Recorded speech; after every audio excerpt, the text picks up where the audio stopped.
Okay, I order that you be remanded. Thank you, Your Honor. Thank you. Thank you, Judge.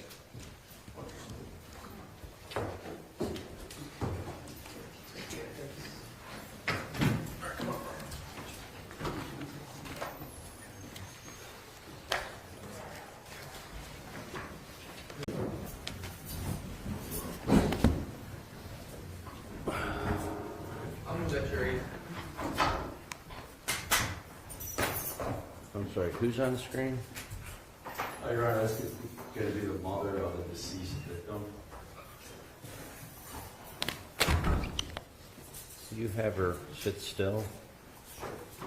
Is there a reason she couldn't be here, or is she out? She's in Jordan.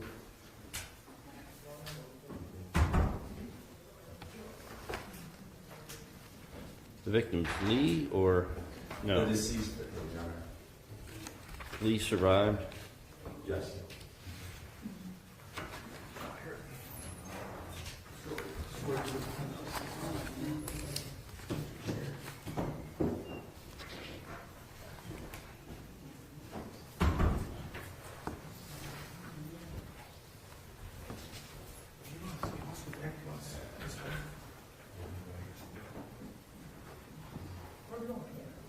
Okay, let's go on the record.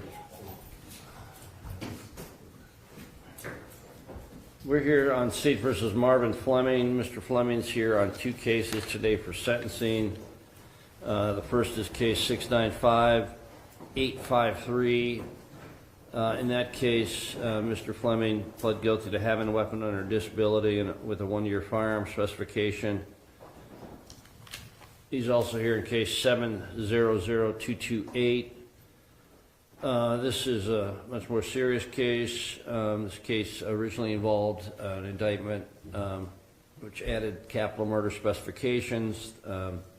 Mr. Fleming has pled guilty to aggravated murder as amended in count 1 with a 54-month firearm specification, and he pled guilty to felonious assault, a second-degree felony in count 15 with a 1-year firearm specification.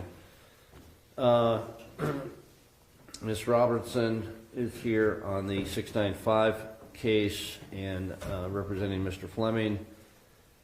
Ms. Jameson and Mr. Mack are present on the 700 case representing Mr. Fleming. The court ordered a pre-sentence investigation and one was not received at all. It's my understanding Mr. Fleming refused to cooperate in the pre-sentence investigation process. I don't know why the probation department did not complete the other sections that did not require Mr. Fleming's cooperation. I did receive a sentencing memorandum from the state of Ohio, which I have received and reviewed. Counsel, are you ready to proceed with sentencing? I have the state of Ohio, yes, Your Honor. Yes, Your Honor, on behalf of Mr. Fleming. Yes, Your Honor. Okay, what is the state going to present? Yes, thank you, Your Honor. At this time, the state of Ohio would like this court to review the video surveillance that was captured and that the Cleveland Police Department had the opportunity to put together.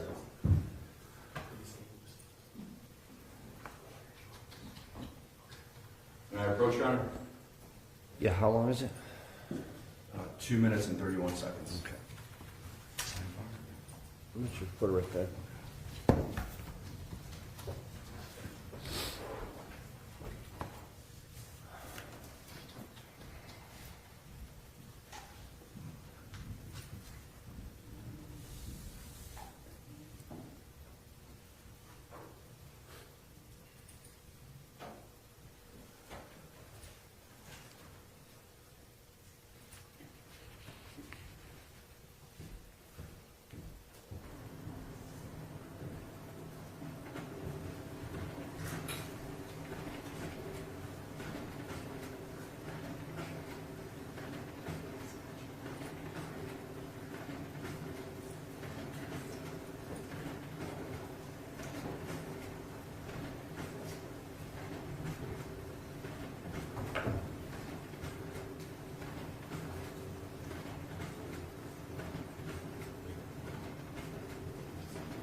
Lee had been shot. Yes, Your Honor. I see it again. Yes, Your Honor.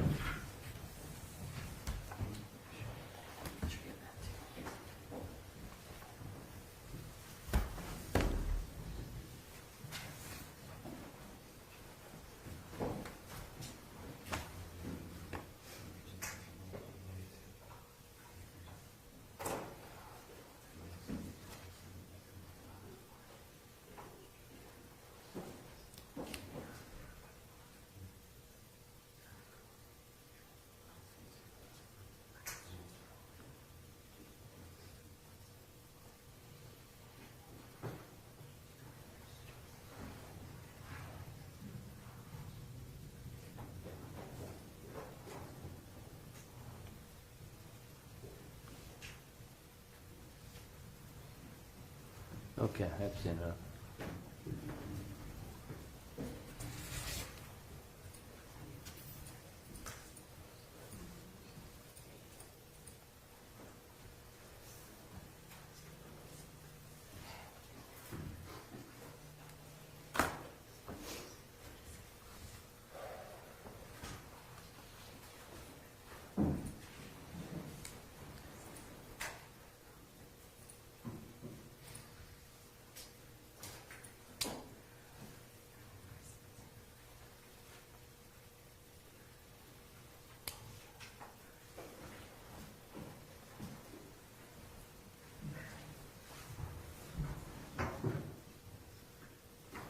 Please the court, Your Honor. You have the state sentencing memorandum.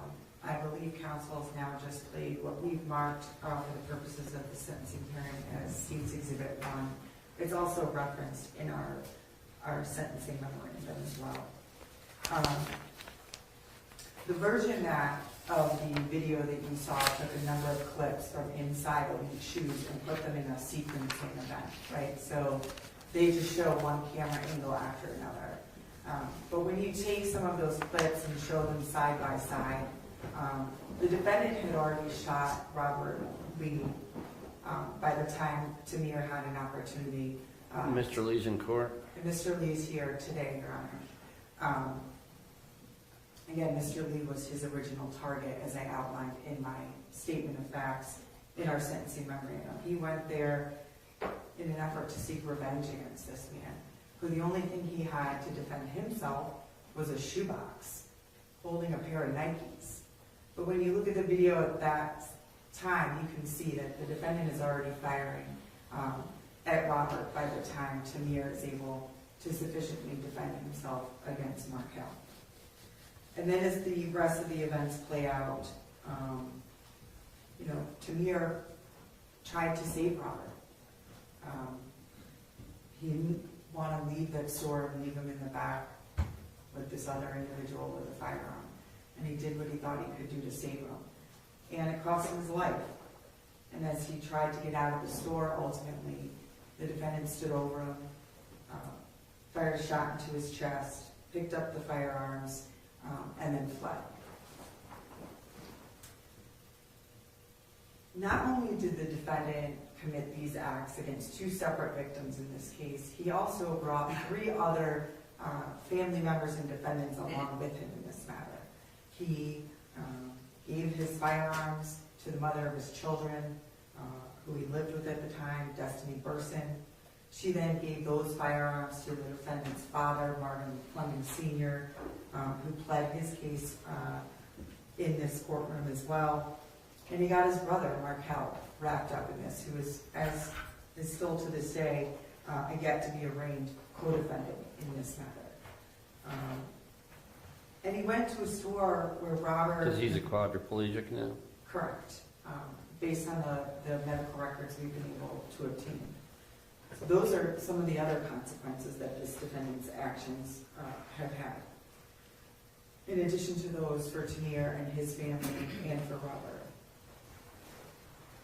He wasn't supposed to have a firearm, in fact, and then coupled with the fact, given his prior conviction for having a firearm specification that he pled guilty to, And importantly, he also pled to another case that was pending before this murder. These had been investigated before this murder. And that's when he went into the Dunkin' Donuts. And I'll remind this court why that Dunkin' Donuts is significant. He no longer works there. He got charges for which he pled to the weapon under disability in case number 695853 for going there and forcefully taking his last paycheck while wearing today's accessory, that being an AR style rifle, in order to do those things. And then months later, so that happened in April of 2024, and then at the very end of September, this happened. So he hasn't worked at that Dunkin' Donuts, and yet that's the facilitator for him to walk into elite shoes with his brother, both armed with firearms, to seek revenge against Robert. So those are kind of all of... What was it that Robert was alleged to have done at Dunkin' Donuts? So he took apart a black and white, according to the defendant. And Robert does, and I've spoken to him about this before, remember the incident, but he's adamant he never pointed a gun at this individual. That he was at the Dunkin' Donuts and broke apart a cigarello, right, like a black and mild, and made a mess. There's tobacco on the floor. Was Lee working there at the time? No, he was a customer. The defendant was working there. And the defendant asked him to pick it up, and he said no, in a probably not the nicest way, but he didn't threaten him with a firearm. And that's what this was all about. That's why Tamir lost his life. Robert is here today, Judge.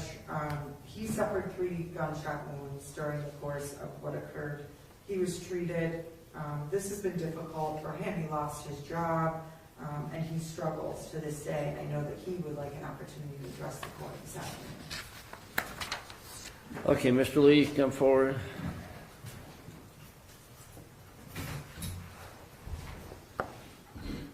You come up to the podium.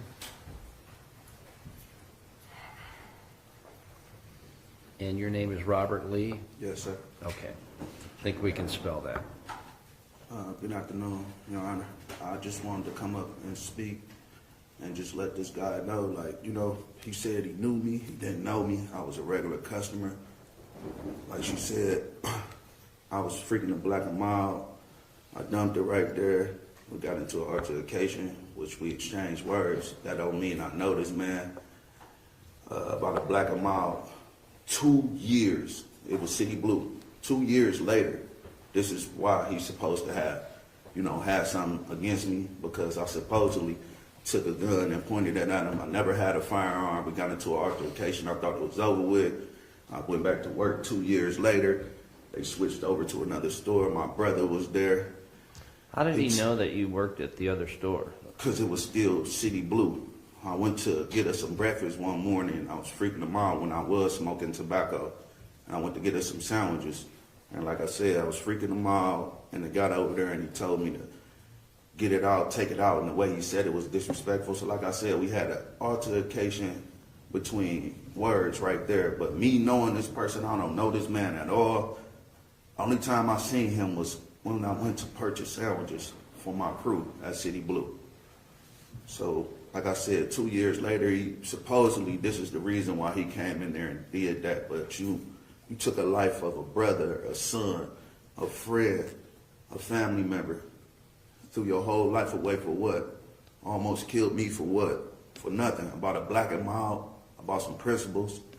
You got my job taken.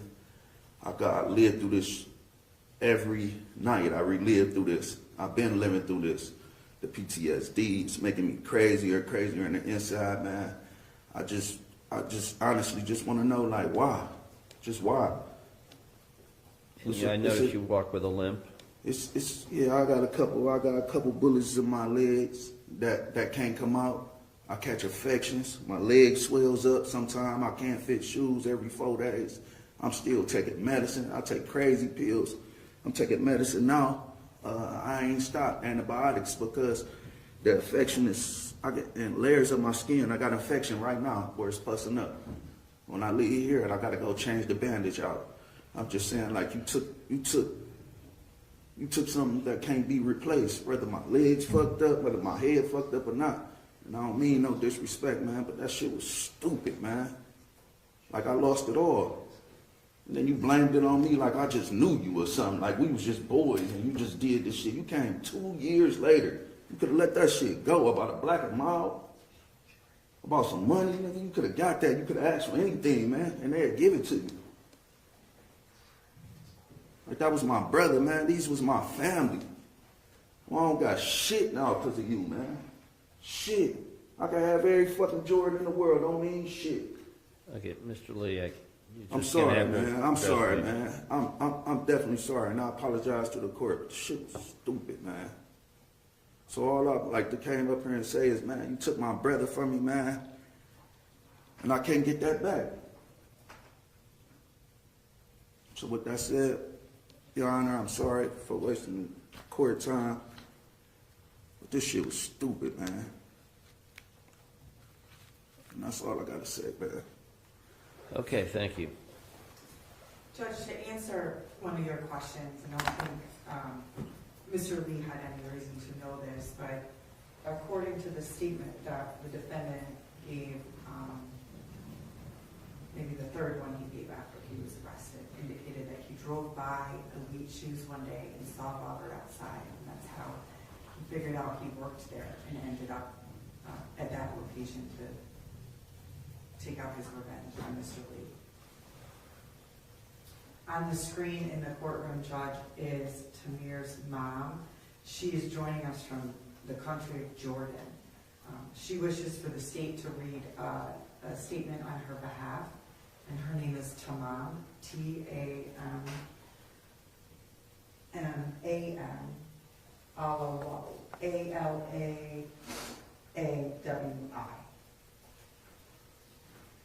Also, for the record, Tamir's brother is present here today too, and he's in the back of the courtroom, and I don't believe that he wishes to speak to the court today.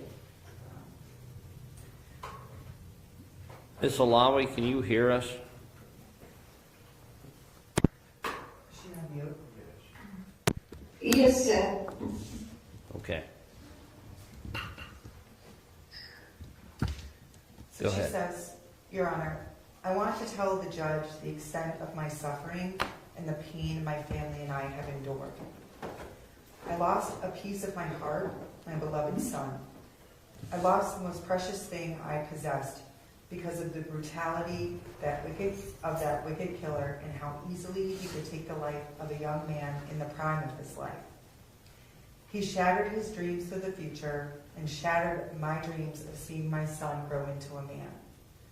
I want to tell him about my anguish as I watched my son's friends grow up. I can't even imagine what my son would have looked like at their age. Your Honor, I'd ask that you consider the underlying facts of this case, the fact that we not only have a deceased victim here, but a surviving victim who still suffers to this day. This is certainly the worst form of the offense. And the court has a lot of room in terms of numbers in this case, and I outlined that in our sentencing memorandum.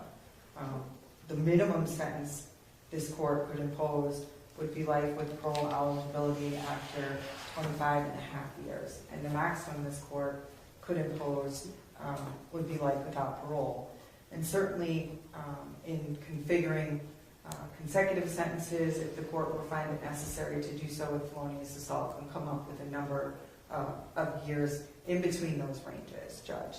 But it's the state's position, this is the most serious form of the offense. There's more than one person harmed. There are firearms that were used. I'd ask you to consider all those things in fashioning a sentence that would not demean the seriousness of these offenses and adequately punish this offender for his conduct. Thank you. Okay, thank you, Can counsel. I say something? Yes, you may. See, sir, my son, he's just 18 years old. He just graduation. He's very excited to go to the college. And he's very happy to get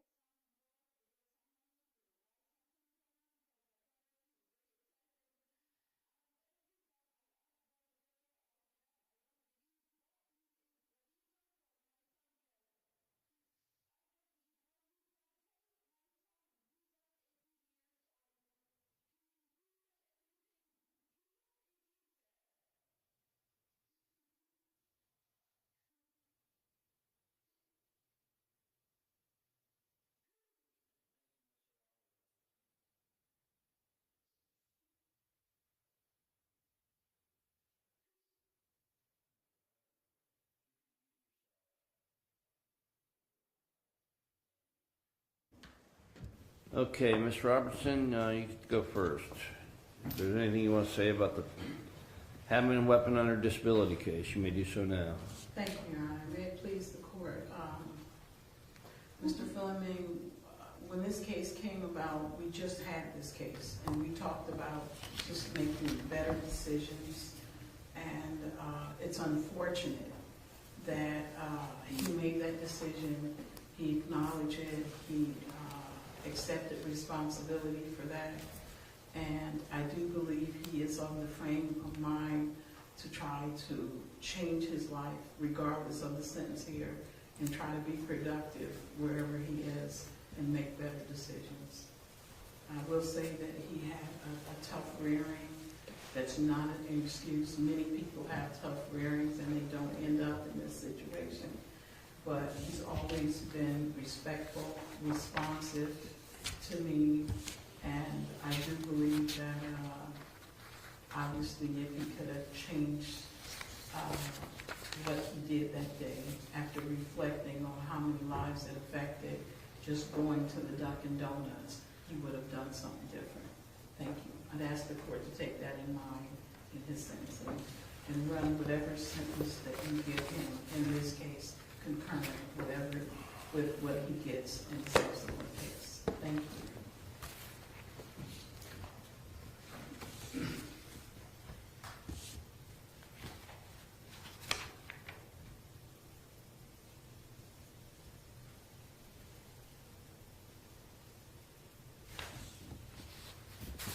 Okay, thank you.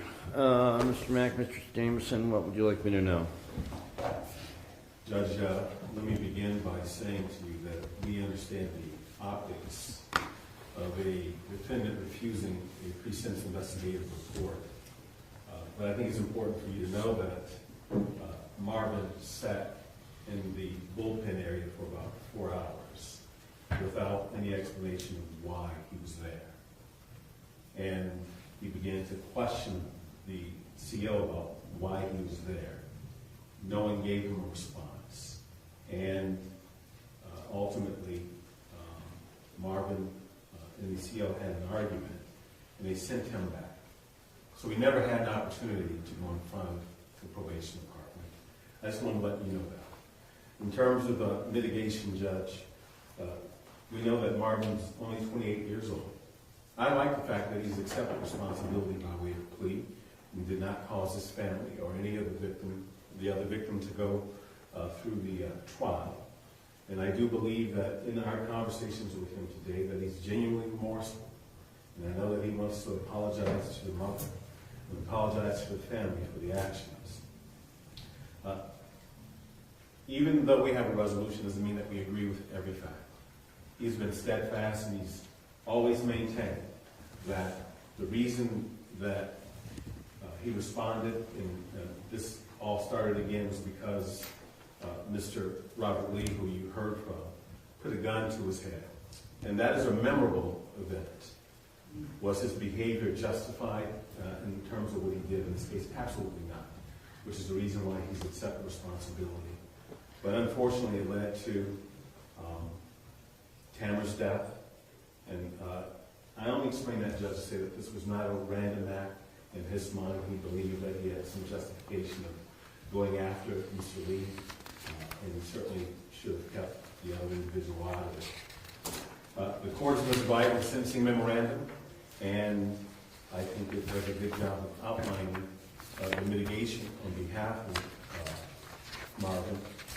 But I do want to highlight that Marvin came into this world with trauma. And he was in a situation where his mother was using alcohol at the time that he was born.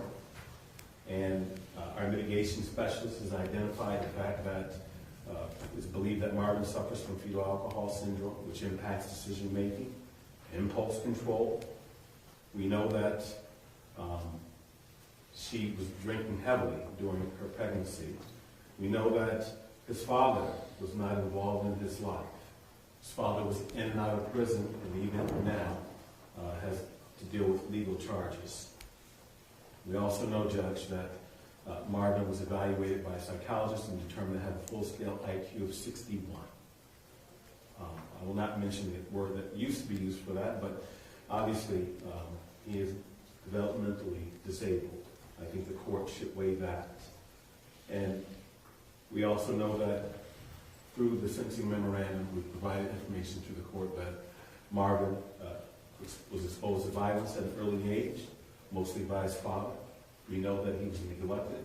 There were occasions where he would go to school and he wouldn't have anything to eat, and teachers would witness him reaching into a garbage can, eating lunches that had been half-eaten already by other students. I think that's certainly worthy of noting. Because you have a sentencing memorandum, I'm going to stop it there, Judge, but this is well said. If you were to impose a minimum sentence of 25 and a half years, he'd be eligible probably around the 2050. And if the world is like it is today, and if he got flunked, he probably wouldn't be released until around 2060.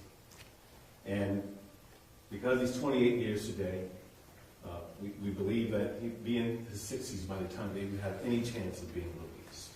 Even if you went a step further for the next available sentence, he may be somewhere between 65 and 70 by the time that there's any chance of being released. So I would ask the court to take that into consideration. I understand how impactful a mother's tears can be, as they should be, and certainly that video. But we believe that the mitigation supports a minimum term of incarceration, and that's what we're asking for you to consider. Thank you. And if you would please listen to what Mr. Fleming has to say, Your Honor. Mr. Fleming, what would you like to say? First, I would like to apologize to the family and the victim, Robert Lee, about what happened. I'm truly sorry. If I could go back in time, I would change I would change everything about the situation. Like Robert Lee said, I should have just let the shit alone.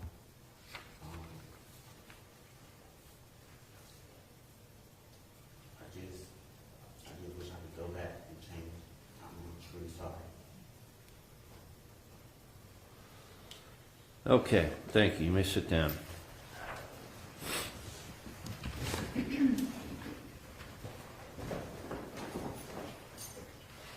Okay, there's some boilerplate I need to read. I'm going to do it now on the felonious assault count, which carries with it Reagan-Tokes requirements. Mr. Fleming, you have a rebuttable presumption that you'll be released from service of the sentence at the expiration of the minimum term, which I will be setting in a moment. The Department of Rehabilitation and Correction may rebut that presumption if at a hearing held they make specified determinations regarding your conduct while confined, your threat to society, your restrictive housing, if any, while incarcerated, and your final security classification. If the DRC makes these findings, these specified determinations, and rebuts the presumption, they may keep you in prison after the expiration of what we call the minimum term. You can be kept up to the maximum term. The department may hold more than one hearing to make specified determinations depending upon your behavior. Okay, you are 28 years old today,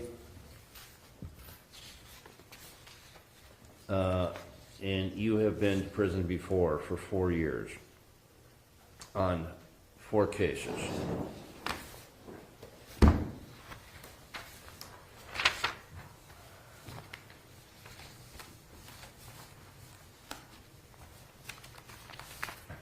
Your prior criminal history is not insignificant.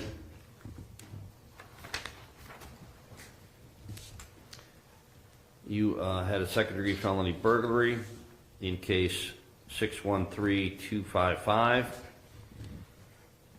You had a fourth-degree felony theft case in case 612872.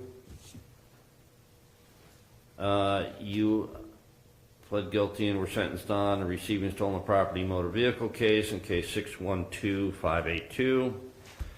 And then finally, you were sentenced on a second-degree felony with case with a 1-year firearm specification, case 612581. I will note that even though you pled guilty to felonious assault and attempted discharge of a firearm on or near prohibited premises, you were originally charged with attempted murder in that case.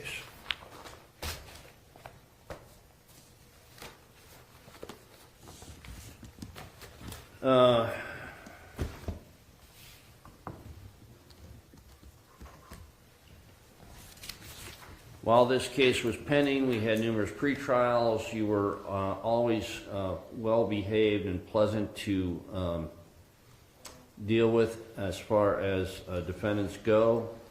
I was surprised to learn that you refused to take part in your pre-sentence investigation process. Mr. Mack has indicated that you grew impatient with having to wait 4 hours. You're going to have a lot more than 4 hours to wait before you get to enjoy freedom again. You better learn to be patient. Your behavior here is frankly shocking. You do 4 years on 4 cases, and it looks like one of the cases involved you shooting a firearm at another human being. You get out, you go back to get your paycheck at Dunkin' Donuts with an AK-47. That's not a normal person. And the low IQ bit usually involves people who get easily misled by other people. I see leadership in your actions. Unfortunately, it's the wrong kind of leadership. You go into elite shoes on some 2-year-old vendetta mission, and you end up killing a young man who frankly was nothing but a hero in this case. He saved Mr. Lee's life. Ms. Alawi, your son unfortunately died, but he died a hero. Mr. Lee may not be alive today, but for the actions of Mr. Tamara. That is small consolidation for you, but I think it's a testament to him and maybe a little to you and how you raised your son. The video is just awful.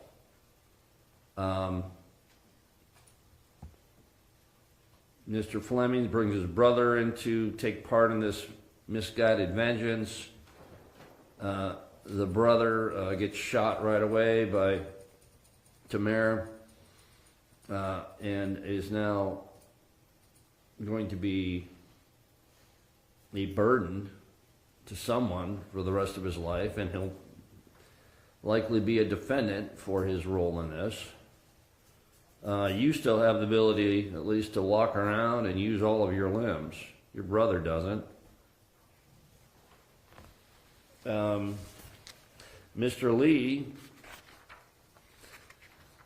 has demonstrated just on coming up to the podium that he has permanently lost his full range of mobility. And Mr. Almaty will never breathe another breath because of your actions here. So while I appreciate the fact that you did enter into a plea agreement, that does not demean the seriousness of your conduct here. When you are allowed to roam amongst civilized society, bad things happen. These are your 5th and 6th felony cases, and you are 28 years old. So, frankly, a life without parole sentence is completely justified here. But I'm not going to impose that because while I hope you get flopped several times should become a health burden in the state of Ohio. I want them to have the option of saving the taxpayers money. So on your having a weapon under disability case, after considering the seriousness and recidivism factors, I will sentence you to 1 year on the firearm specification to run prior to and consecutively with a 36-month sentence on the base count. Excuse me. There is no gun spec on that weapons under disability. Correct.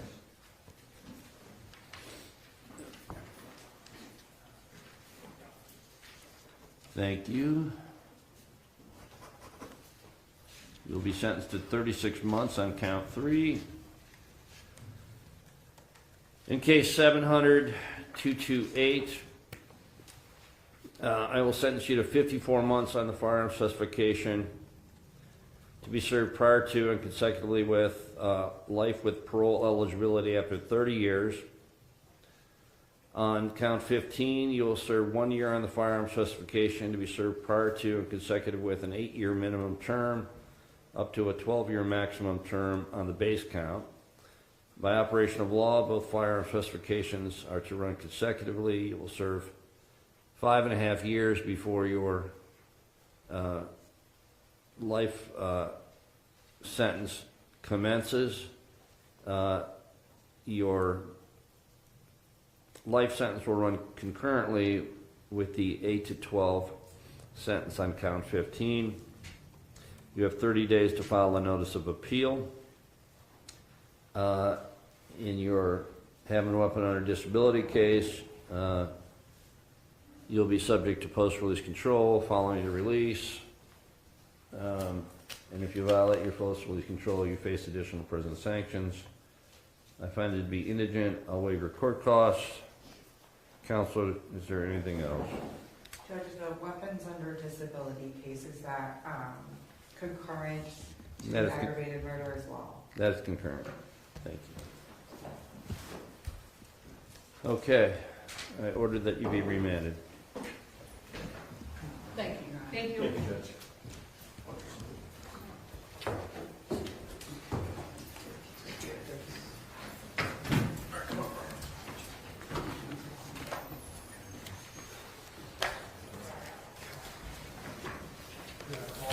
Thank you, counsel. Thank you, Judge. Thank you, Judge. Thanks for the heads up. I couldn't go back. What's the full sentence? This case shows how quickly a small conflict can escalate into irreversible consequences when firearms and revenge come into play. The court didn't just look at one moment. It looked at a pattern of prior felonies, weapon use, and repeated violent decisions that ultimately led to a life-altering tragedy. With a sentence reaching life with parole eligibility after decades, the judge made it clear that actions like these don't just destroy victims. They destroy entire families and futures on both sides. It raises a difficult question. When someone repeatedly crosses the line into violence, should the justice system ever give them another chance to walk free again?